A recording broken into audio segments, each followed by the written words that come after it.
Study IQ IAS, आपका selection हमारा mission. नमस्कार दोस्तों, स्वतंत्रता यानी फ्रीडम एक ऐसा शब्द जो आपने कई बार सुना होगा, लेकिन क्या स्वतंत्रता का मतलब सिर्फ वोट डालना है या फिर स्वतंत्रता का मतलब यह भी है कि हम अपनी रसोई में कौन सा ईंधन प्रयोग करेंगे, इसका निर्णय लेने का अधिकार भी हमारे पास हो और कम से कम कंप्लीट इंफॉर्मेशन तो हो ही हो। देखिए, मार्च 2026 में जब स्ट्रेट ऑफ हॉर्मुज जो चोक पॉइंट है एनर्जी सप्लाई का, उसको रोक दिया जाता है, विवाद बढ़ता है अमेरिका, इजराइल और ईरान इनके बीच में, और यहाँ से जो 20% तेल और ऑयल और नेचुरल गैस आती है, उस सब पर एक तरीके से हॉल्ट हो जाता है। बहुत ज़्यादा तनाव बढ़ता है, सप्लाई हैम्पर होती है और भारत में सिर्फ एक दिन में 89 लाख लोगों ने गैस की पैनिक बुकिंग कर दी।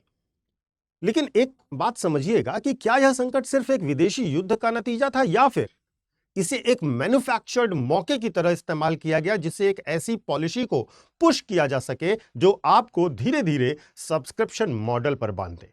क्योंकि आप जब लाइन में लगे हुए थे ना, सिलेंडर के लिए परेशान हो रहे थे, उसी समय कहीं और एक ऐसा सिस्टम क्वाइटली एक्टिवेट हो रहा था जिसको हम कहते हैं पीएनजी यानी कि पाइप्ड नेचुरल गैस। और आप समझिए कि एक ऐसा सिस्टम है जो आपको कन्वीनियंस दे रहा है, लेकिन शायद आपकी चॉइस ले रहा है। तो आज हम उस ग्रैंड डिजाइन को डिकोड करेंगे जिसे मैं कहता हूं द ग्रेट एनर्जी रीसेट। हम बात करेंगे कि कैसे अडानी ग्रुप ने 20,000 करोड़ का दांव खेलकर आपकी रसोई की चाबी अपने हाथ में ले ली है, और सबसे जरूरी सवाल कि क्या हम आत्मनिर्भर बन रहे हैं या कैप्टिव। तो सरकार ने जब पूरे देश में पैनिक हो रहा था, तो पैनिक को काम करने की ज्यादा कोशिश नहीं की, शांत करने की ज्यादा कोशिश नहीं की, सरकार ने सिस्टम को रीडायरेक्ट कर दिया। और रीडायरेक्ट कैसे किया?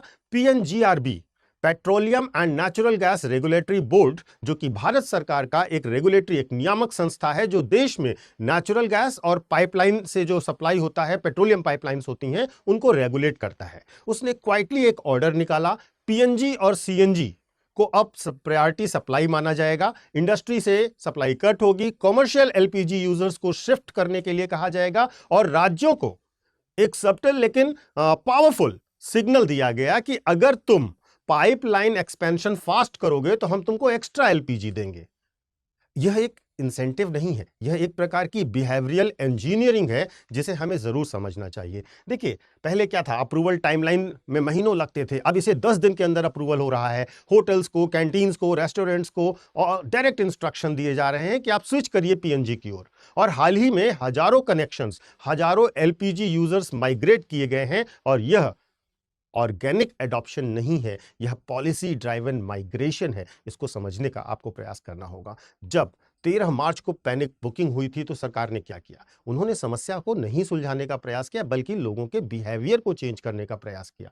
पीएनजी को प्रायोरिटी फुल घोषित करना हो, या फिर राज्यों को एक्स्ट्रा पाइपलाइन बिछाने में मदद करेंगे, एक्स्ट्रा 10% एलपीजी देंगे, जो परमिशन महीनों में मिल रही थी उसको 10 दिन के अंदर दे रहे थे। तो वास्तव में यह संकट अडानी टोटल गैस के लिए एक फास्ट ट्रैक टिकट बनाकर पेश किया गया। 11 मार्च को जब पूरा शेयर मार्केट इंडिया का गिर रहा था, धराशायी हो रहा था, तो एक कंपनी के शेयर 20% अपर सर्किट पर थे, और वो थी एटीजीएल।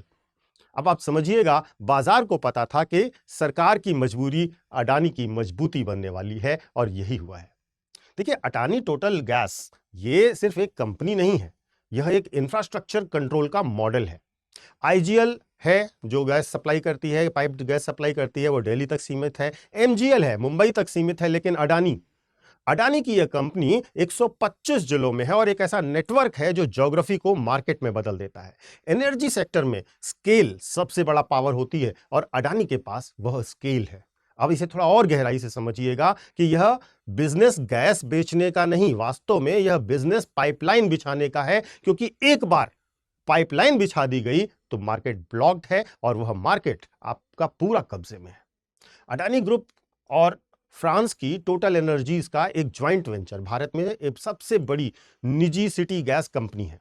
इसका नेटवर्क आईजीएल हो या एमजीएल हो कि किसी भी तरह की तरह एक ही शहर में सीमित नहीं है, और यह एक सिस्टमेटिक तरीके से प्लांट किया गया है। यहां पर इन्होंने 34 स्टैंड अलोन जियोग्राफिकल एरियाज को कनेक्ट किया है। 10.5 लाख कनेक्शंस हैं और अगले 8 साल में 20,000 करोड़ का निवेश होने वाला है। और यहां पर मेन बात यह है कि अडानी की जो 70% गैस है वह घरेलू स्रोतों से आती है, यानी जब अंतरराष्ट्रीय बाजार में दाम बढ़ते हैं तब भी अडानी का मार्केट स्थिर रह सकता है और अपने प्रतिस्पर्धी को बाजार से बाहर कर सकता है। और इसी को हम कहते हैं प्रेडेटरी स्टेबिलिटी, जो कि अडानी के पास है। और सबसे बड़ी बात, इस खेल को समझने के लिए हमें थोड़ा सा एक पुराना केस स्टडी भी देखना होगा, जिसको हम जियो मूवमेंट कह रहे हैं। वर्ष 2016 की बात कर रहा हूं मैं। भारत के मोबाइल कंपनी मार्केट में रिलायंस जियो आता है और मुफ्त का लालच दिया, डेटा सस्ता होता है, कॉल फ्री होती है, सभी लोग खुश थे, सबने जियो का कनेक्शन ले लिया। लेकिन आज टेलीकॉम सेक्टर डुओपोली का शिकार बन चुका है। कीमतें 400% बढ़ चुकी हैं। आप सोचिए, जो जियो का मॉडल था, जियो ने एक असेट लाइट मॉडल पर काम किया। आप अपना सिम पोर्ट करा सकते हैं, विकल्प आपके पास तब बचा हुआ है। लेकिन जियो से भी खतरनाक है यह अडानी का पीएनजी मॉडल। क्यों? क्योंकि यह एक नेचुरल मोनोपोली है। अगर अडानी ने आपकी कॉलोनी में पाइप बिछा दी है तो कोई दूसरी कंपनी अपनी पाइप नहीं बिछाएगी। वह इकोनॉमिक सुसाइड होगा उस छोटी कंपनी के लिए। यानी एक बार पाइप आपके घर के दीवारों के अंदर पड़ गई तो आपकी स्विच करने की ताकत पूरी तरह से खत्म हो जाएगी। आप सिम बदल सकते हैं, पाइपलाइन नहीं बदल सकते।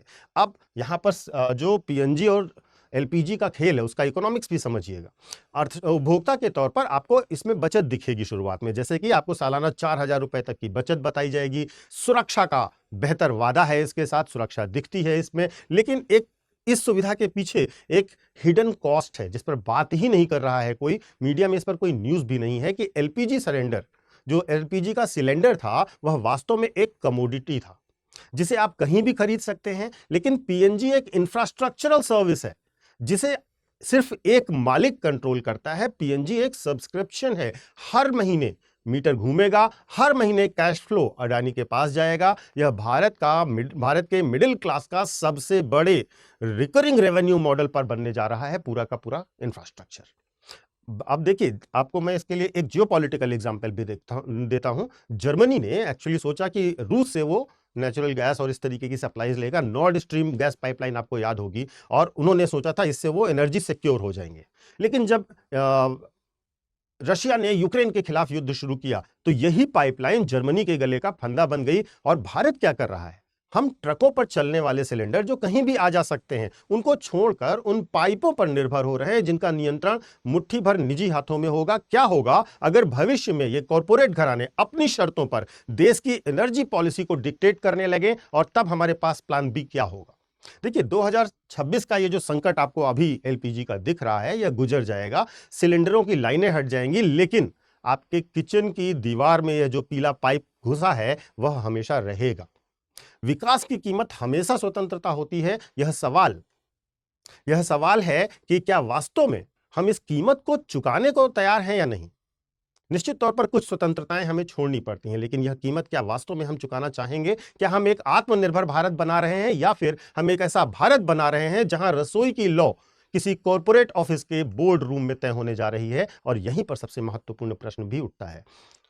मैं हूं डॉक्टर पंकज मिश्रा, और अगर आपको यह विश्लेषण तार्किक लगा हो, गहरा लगा हो, समझ आया हो, तो इसको जरूर उन लोगों तक पहुंचाएं जो अभी भी बाजार और बदलाव को अलग अलग समझते हैं। कमेंट्स में आप जरूर बताइएगा कि क्या आप अडानी के इस एनर्जी किंगडम को देश की प्रगति का एक मॉडल मानते हैं या एक नया ट्रैप।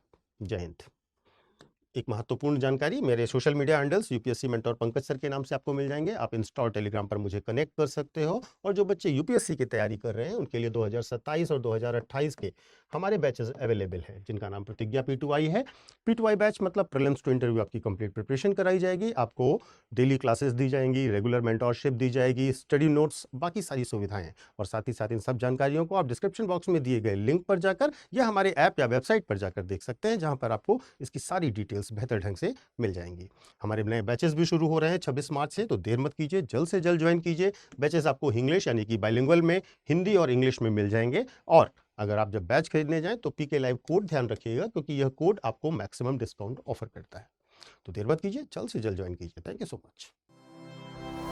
स्टडी IQ IAS, आपका सिलेक्शन हमारा मिशन।